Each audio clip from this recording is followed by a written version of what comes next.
वाल्मीकि रामायण और रामचरितमानस के अनुसार प्रभु श्री राम ने श्रीलंका जाने के लिए समुद्र के ऊपर एक ब्रिज बनवाया था।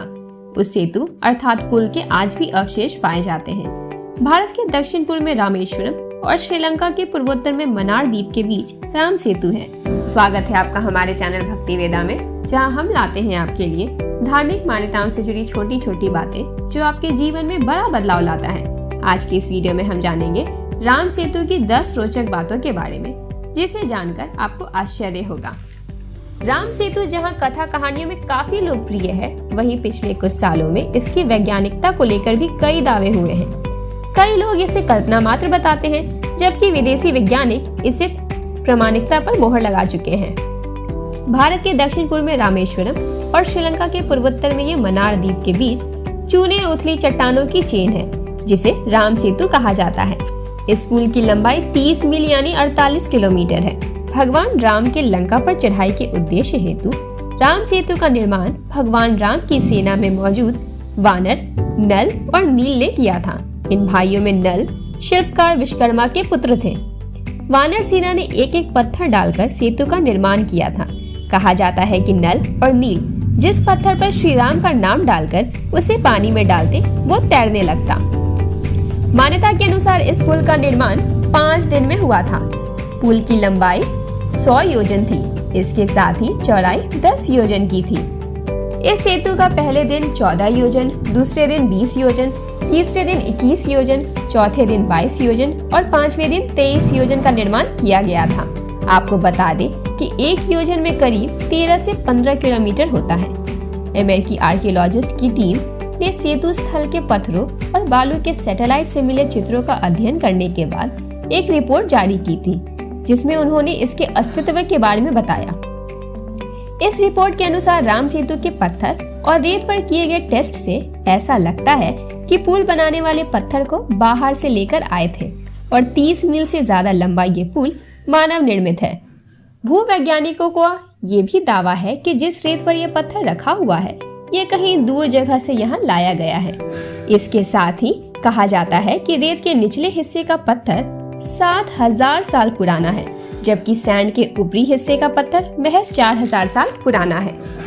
भारत के दक्षिण में धनुषकोटी तथा श्रीलंका के उत्तर पश्चिम में पंबन के मध्य समुद्र में 48 किलोमीटर चौड़ी पट्टी के रूप में उभरे एक भूभाग के उपग्रह से खींचे गए चित्रों को अमेरिकी अंतरिक्ष अनुसंधान संस्थान यानी कि नासा ने जब 1993 में दुनिया भर में जारी किया, तो भारत में इसे लेकर राजनीतिक वाद विवाद का जन्म हो गया था। इस पुल जैसे भूभाग को राम सेतु या राम जी का पुल कहा जाने लगा।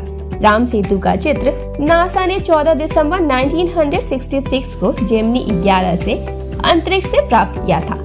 इसके 22 साल बाद ISS 1A ने तमिलनाडु तट पर स्थित रामेश्वरम और जाफना द्वीपों के बीच समुद्र के भीतर भूमि भाग का पता लगाया और उसका चित्र लिया। इससे अमेरिकी उपग्रह के चित्र की पुष्टि हुई।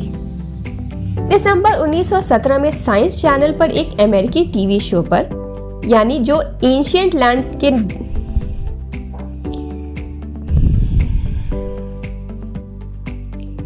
दिसंबर 1917 में साइंस चैनल पर एक अमेरिकी TV show ancient land bridge में अमेरिकी पुरातत्वविदों के ने वैज्ञानिक जांच के आधार पर यह कहा था कि भगवान राम के श्रीलंका तक सेतु बनाने की हिंदू पौराणिक कथा सच हो सकती है। भारत और श्रीलंका के बीच 50 किलोमीटर लंबी एक रेखा चट्टानों से बनी है और ये चट्टान 7000 साल पुरानी है, जबकि जिस बालू पर ये चट्टान टिकी है वह 4000 साल पुराना है। नासा की सैटेलाइट तस्वीरों और अन्य प्रमाणों के साथ विशेषज्ञ कहते हैं कि चट्टानों और बालू की उम्र में यह विसंगति बताती है कि पुल को इंसानों ने बनाया होगा। इस पुल जैसे भूभाग को राम का पुल और राम सेतु कहा जाने लगा। राम सेतु पर कई शोध हुए। कहा जाता है कि 15वीं शताब्दी तक इस पुल पर चलकर रामेश्वरम से मन्नार द्वीप तक जाया जा सकता था, लेकिन तूफानों ने यहाँ समुद्र को कुछ गहरा कर दिया। 1480 ईस्वी सन में यह चक्रवात के कारण टूट गया और समुद्र का जल स्तर बढ़ने के कारण यह डूब गया। वाल्मीकि रामायण कहता है कि जब श्री राम ने सीता को लंकापति रावण से छुड़ाने के लिए लंका द्वीप पर चढ़ाई की, तो उस वक्त उन्होंने विश्वकर्मा के पुत्र नल और नील से एक सेतु बनवाया था। जिसे बनाने में वानर सेना ने सहायता की थी। इस सेतु में पानी में तैरने वाले पत्थरों का उपयोग किया गया था, जो कि किसी अन्य जगह से लाए गए थे। कहते हैं ज्वालामुखी से उत्पन्न पत्थर पानी में नहीं डूबते हैं। संभवतः इन्हीं पत्थरों का उपयोग इसमें किया गया होगा। भगवान राम ने जहाँ धनुष मारा था उस स्थान को धनुषकोटि कहते हैं। राम ने अपनी सेना के साथ लंका पर चढ़ाई करने के लिए उस स्थान से समुद्र में एक ब्रिज बनवाया था। इसका उल्लेख वाल्मीकि रामायण में मिलता है। भगवान श्री राम ने इस सेतु का नाम नल सेतु रखा था। वाल्मीकि रामायण में वर्णन मिलता है कि पुल लगभग 5 दिनों में बनाया गया था, जिसकी चौड़ाई 10 योजन थी और लंबाई 100 योजन की थी। रामायण में इस पुल को नल सेतु की संज्ञा दी गई है। नल के निरीक्षण में वानरों ने बहुत प्रयत्न पूर्वक इस सेतु का निर्माण किया था। रामायण कथा सुख सागर में वर्णन है कि राम ने सेतु के नामकरण के अवसर पर उसका नाम नल सेतु रखा। इसका कारण था कि लंका तक पहुंचने के लिए निर्मित पुल का निर्माण विश्वकर्मा के पुत्र नल द्वारा बताई गई तकनीक से संपन्न हुआ था।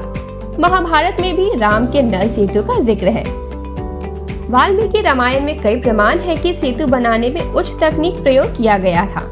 कुछ वानर बड़े बड़े पत्थरों को यंत्रों के द्वारा समुद्र तट पर ले आए थे। कुछ वानर 100 योजन लंबा सूत पकड़े हुए थे, अर्थात पुल का निर्माण सूत से सीध में हो रहा था। वाल्मीकि रामायण के अलावा कालिदास ने रघुवंश के 13वें सर्ग में राम के अवकाश मार्ग से लौटने का वर्णन किया है। इस सर्ग में राम द्वारा सीता को राम सेतु के बारे में बताने का वर्णन है। यह सेतु कालांतर में समुद्री तूफानों आदि की चोट खाकर टूट गया था।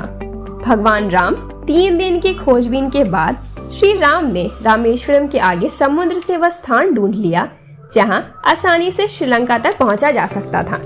उन्होंने नल और नील की मदद से धनुषकोटि स्थान से लंका तक का पुल निर्माण करने का फैसला लिया। धनुषकोटि भारत के तमिलनाडु राज्य के पूर्वी तट पर रामेश्वरम द्वीप के दक्षिणी किनारे पर स्थित एक गांव है। धनुषकोटि श्रीलंका में तलेमनार से करीब 18 मील पश्चिम में है। इसका नाम धनुषकोटि इसलिए पड़ा है कि यहाँ से श्रीलंका तक वानर सेना के माध्यम से नल और नील ने जो पुल बनाया था उसका आकार मार्ग धनुष के समान ही है। इन पूरे इलाकों को मन्नार समुद्री क्षेत्र के अंतर्गत माना जाता है। धनुषकोटि ही भारत और श्रीलंका के बीच एकमात्र स्थलीय सीमा है जहां समुद्र की नदी की गहराई जितना है, जिसमें कहीं कहीं भूमि नजर आती है। उम्मीद है आज की वीडियो आपको पसंद आई है। पसंद आई हो तो लाइक करें और ऐसी ही धार्मिक बातों की जानकारी के लिए हमारे चैनल को सब्सक्राइब जरूर करें।